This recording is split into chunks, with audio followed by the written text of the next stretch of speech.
Guys இன்றைக்கி நான் என்ன சொல்ல போகிறேன்னா 10,000 ஆண்டுகளுக்கு முன்பே தோண்டப்பட்ட காய்கறி எது? அது உங்களுக்கு தெரியுமா? நான் சொல்கிறேன். 10,000 ஆண்டுகளுக்கு முன்பே தோண்டப்பட்ட ஒரு முக்கியமான பயிர் வகையில் ஒன்று. அது என்னன்னா பட்டாணி தான். பச்சை கலரில் இருக்குல்ல, அந்த பட்டாணி தாங்க. அந்த பட்டாணி பார்த்தீங்கன்னா இப்போ இருக்கிற காலகட்டத்தில், அதாவது இதில் பார்த்தீங்கன்னா இது சுண்டல் இல்லை, இது இந்த பானிபூரி கடையிலலாம் யூஸ் பண்ணுறாங்கல்ல பச்சை கலர் பட்டாணி, அதுலேயும் சால்ட்டு இந்த மாதிரி நிறையா பேக்கரி ஐட்டம்ஸ்லாம் இந்த சின்ன சின்ன பட்டாணி பச்சை கலரில் இருக்கும் நிறையா. அது எதுக்காகனா சுவையாக இருக்கும், டேஸ்ட்டாக இருக்கும். அதனால பானிபூரி கடையில் எப்போ பார்த்தாலும் கூட்டமாக இருக்கும். அந்த பட்டாணி ஒன்று தாங்க 10,000 ஆண்டுகளுக்கு முன்பே தோன்றப்பட்ட ஒரு அதிசயமான தான் ஒரு பட்டாணி. அடுத்தது பார்த்திங்கன்னா வெங்காயம் பார்த்திங்கன்னா கிட்டத்தட்ட 7,000 அல்லது 8,000 ஆண்டுகளுக்கு முன்பே தோண்டப்பட்டது. மூணாவது பார்த்திங்கன்னா அதில் வந்துட்டு உருளைக்கிழங்கு பார்த்திங்கன்னா மண்ணு கீழே இருந்து பயிரிடப்பட்டு கிழங்கு வந்துட்டு எடுக்கிறாங்க இல்லையா, அந்த உருளைக்கிழங்கு அதுலேயும் நிறைய ஊட்டச்சத்துக்கள் இருக்குது.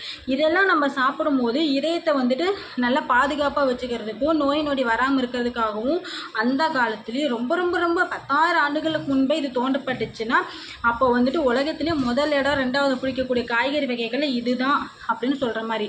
லாஸ்ட்டாக பார்த்திங்கன்னா பூண்டு சொல்லவே தேவையில்லை. நம்மளோட நோய் எதிர்ப்பு சக்திக்கும் நம்மளோட எல்லா குழம்புலையுமே வந்து பூண்டு நம்ம சேர்த்தே ஆகணும் அப்படின்ற காலகட்டத்தில் இருக்கும். எந்த நோய் கிருமி நம்மளை தாக்காமல் இருக்கிறதுக்கும் சுவைக்காகவும் பயன்படுத்தப்படுது. ஆனால் நம்ம வந்து என்ன நினைப்போம், பூண்டு போடும், சும்மா ஒரு பூண்டு போட்டால் போதும், ஒரு அரை பூண்டு போட்டால் போதும் அப்படின்னு நினைக்க வேணாம். காசு போனால் பூண்டு 2-3 பூண்டு போட்டு குழம்பு வச்சா ரொம்பவே நம்ம உடம்புக்கு நல்லது. அந்த இடத்துல வந்துட்டு காய்கறி 4வது இடத்துல பூண்டு இருக்குது. மொத்தம் நான் 4 சொன்னேன். 10,000 ஆண்டுகளுக்கு முன்பே தோண்டப்பட்ட மொதல் இடத்த வகிக்கிறது பச்சை பட்டாணி. அந்த பச்சை பட்டாணி இப்போ எல்லா இடத்துலையுமே இருக்குது. அப்புறம் 2வது பார்த்திங்கன்னா ஆனியன், வெங்காயம். இந்த வெங்காயமும் வந்துட்டு கிட்டத்தட்ட 7,000-8,000 ஆண்டுகளுக்கு முன்பே தோண்டப்பட்டது. 3வது வந்து உருளைக்கிழங்குலையும் நிறைய அதிக சத்து இருக்குது. அது வந்து 5,000 ஆண்டுகளுக்கும், பூண்டும் 5,000 ஆண்டுகளுக்கும். அதுக்கப்புறமா வந்தது தான் மீதி இங்கே இப்போ இருக்கிற காய், வெண்டைக்காய் இந்த மாதிரியெல்லாம் வந்தது. மொதல் 4 இடத்த கேட்கக்கூடாது, நல்லா வச்சுக்கோங்க. மொதல் 4 இடத்துல இப்போ நான் சொன்னது தான்.